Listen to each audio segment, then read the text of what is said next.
आप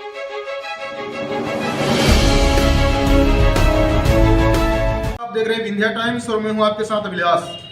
लगातार सीधी जिले में ग्रामीणों द्वारा ये शिकायत की जाती रही है कि जो भी ग्रामीण स्तर पर शासन द्वारा योजनाएं संचालित की गई हैं उनका लाभ उन्हें ठीक ढंग से नहीं मिल पा रहा। हाल ही में अभी हमने देखा कि कई ग्राम पंचायतों से शिकायत की गई कि उन्हें 3 माह से 4 माह से उचित मूल्य की दुकान से राशन नहीं मिल रहा और सारी चीज़ें हैं, जैसे मनरेगा योजना अंतर्गत जेसीबी से कार्य करवाया जा रहा है। इन सारे प्रकार की चीज़ें जो है तो ग्रामीण क्षेत्रों से निकल कर आई हैं। कलेक्टर को लिखित आवेदन के माध्यम से शिकायत की गई है। आज सीधी कलेक्टर द्वारा भी कहीं ना कहीं आदेश दिया गया है कि उचित मूल्य की दुकानों पर कड़ी नज़र रखी जाए, पर ये आदेश महज आदेश रहकर बनकर रह जाएगा या उसका अक्षर से जिस प्रकार से पालन होना चाहिए वो भी हो पाएगा। इन सारे मुद्दों पर बात करने के लिए आज हमारे साथ कई ग्रामीण लोग हमारे साथ शिवसेना से जिलाध्यक्ष विवेक पांडे जी, आम आदमी पार्टी से प्रदेश प्रवक्ता रामचरण जी और साथ ही हमारे साथ सीधी से वरिष्ठ पत्रकार अजय शुक्ला जी भी मौजूद हैं। सभी से चर्चा करेंगे कि क्या ग्रामीण क्षेत्रों में जो शासन के द्वारा योजनाएं संचालित हैं उनका लाभ ठीक ढंग से लोगों को मिल पा रहा है अथवा नहीं, जो कि एक बड़ा बहुचर्चित और संदर्भित मुद्दा है सीधी के लिए। आइए हम बात करते हैं। अजय जी, क्या लगता है कि ग्रामीण क्षेत्रों में आज भी जो योजनाएं शासन द्वारा संचालित की गई हैं क्या उनका लाभ ठीक ढंग से लोगों को मिल पा रहा है?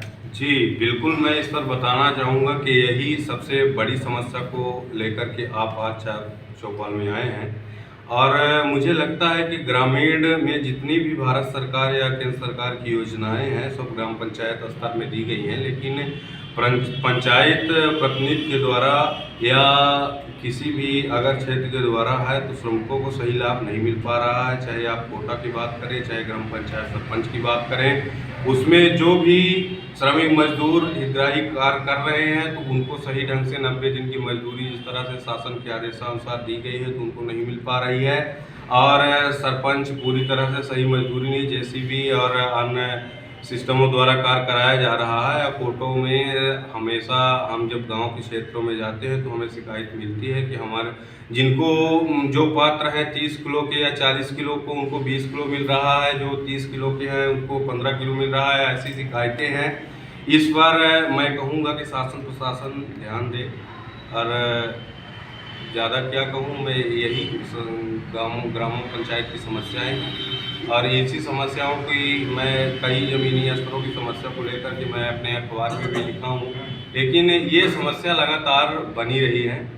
इस पर अभी तक कोई विशेष निराकरण नहीं पाया गया है। निराकरण की आवश्यकता है, ध्यान देने की आवश्यकता है। बिल्कुल, शासन प्रशासन को इस पंचायत स्तर में ध्यान देने की आवश्यकता है और लोगों को सही उनका हक मिल सके, इसके लिए मैं। हमारे साथ आप भी हैं, आप भी कहीं ना कहीं ग्रामीण क्षेत्र से आते हैं। ग्राम कौन सा है आपका? ग्राम मेरा सीधी है। जी, क्या लगता है कि जो भी योजनाएं शासन के द्वारा संचालित की गई हैं ग्रामीण स्तरों पर बहाल हो पा रही हैं, लाभ मिल पा रहे हैं? ऐसा कुछ नहीं हो रहा है। हाँ, नहीं हो पा रहा है। क्या लगता है इसके पीछे दोषी कौन है? कौन सी चीजों की कमी है या शासन प्रशासन कहीं ना कहीं शासन की दोषी है। हाँ, और कहीं जो सरपंच है, उप सरपंच है, जो भी है जिसके अनुरूप दिया जाता है ये कार्य, वो दोषी है। लाभ लोगों को मिल पा रहा है, क्योंकि आए दिन कहीं ना कहीं ग्राम पंचायतों से शिकायतें आती हैं कि योजनाओं का लाभ नहीं मिल पा रहा है। उस स्थिति को किस प्रकार से देखते हैं? निश्चित तौर पर जो पंचायत शासन के द्वारा जो योजनाएं लागू हैं वो 100% सतह पर लागू हैं, जो पूरे कागज पर संचालित हैं। अमूमन जो लगातार बात न्यूज़ चैनलों के माध्यम से या पत्रिकाओं के माध्यम से हो रही सबसे ज़्यादा राशन को लेके आए हैं। हाँ, तो निश्चित तौर पर वहाँ पे एक सवाल ऑटोमेटिकली उठता है। अब आपके चैनल के माध्यम से जिला प्रशासन या शासन सत्ता पे बैठे हुए लोग उनसे भी ये सवाल उठता है, उनसे भी पूछना चाहता हूँ कि ये निर्बाध रूप से सारी चीज़ें चल रही हैं, जैसे कि कहीं न कहीं उनकी कार्य प्रणाली पर भी है। जैसे 5 रुपये किलो, 5 रुपये 1 रुपये किलो के हिसाब से एक व्यक्ति के 5 किलो राशन आता है और 1 रुपये का नमक होता है, यानी जब वो 6 रुपये होता है तो जो आम आदमी है वो जब गल्ला लेने जाता है, अगर जिसके घर में 4 है तो वो 20 किलो लिए, अब वो 20 तो 2 किलो न 5 नमक दिया है, यानी 21 रुपये प्राइस हुई। जब 21 रुपये प्राइस होती है तो वो कोटेदार क्या करते हैं, 30 रुपये लेते हैं। अगर वो नहीं दिया, अगर कोई समझ बेरोजगार व्यक्ति को बोला कि नहीं देता, तो वो क्या करते हैं कि वहाँ पे लिख देते हैं 9 रुपये बाकी। तो आखिर ये चीज़ें क्यों आ रही हैं? अब अगली नेक्स्ट टाइम रहता है तो क्या उसको भी पता नहीं होता, ग्राहक करने वाले को पता नहीं होता क्या।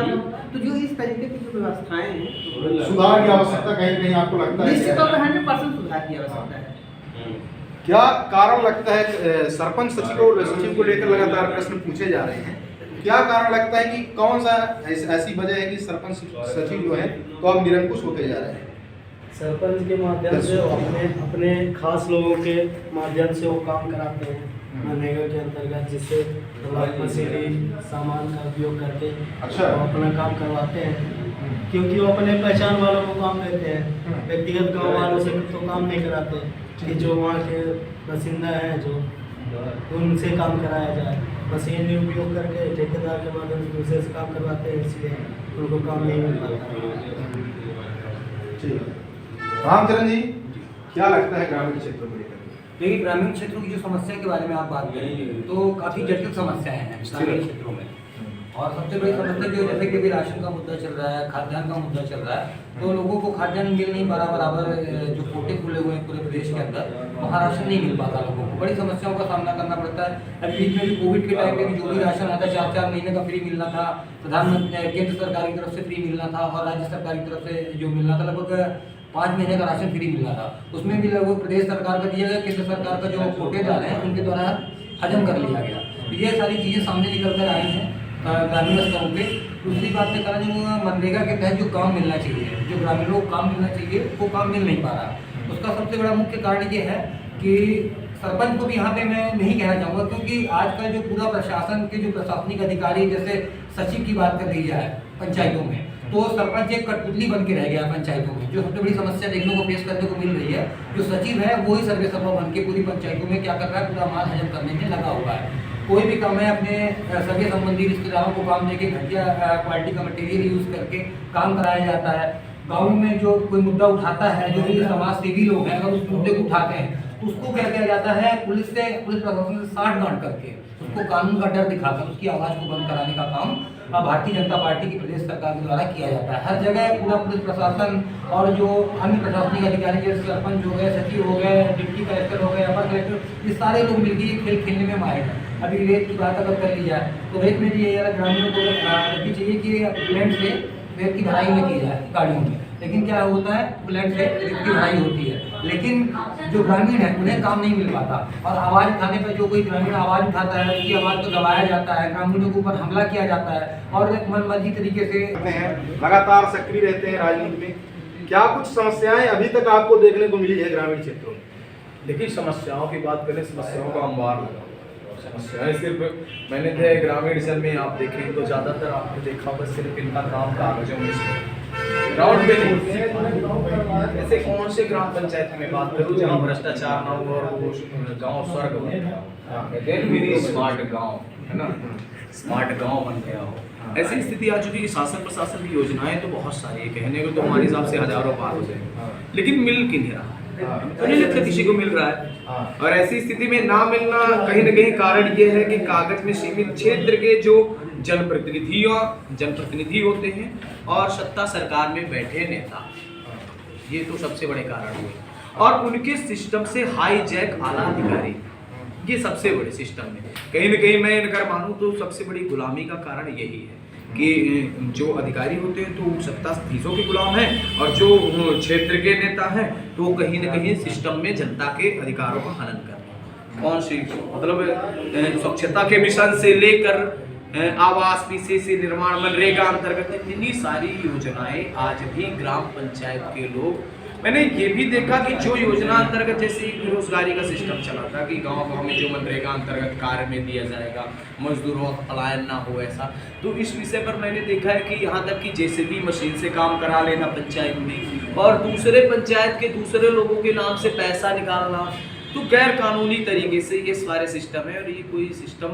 ग्राउंड पे कहा जाए तो शून्य स्तर, कोई भी ऐसा पंचायत का काम नहीं है जो सही तरीके से निराकरण किया है। किस प्रकार से निराकरण आ सकता है?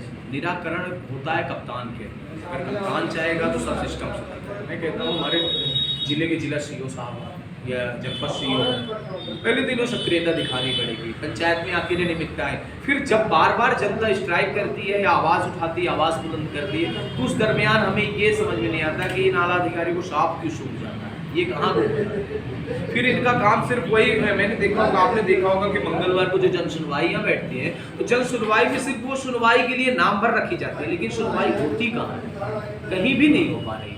आपने देखा होगा आज भी कहीं ना कहीं परेशान है ऐसी स्थिति में।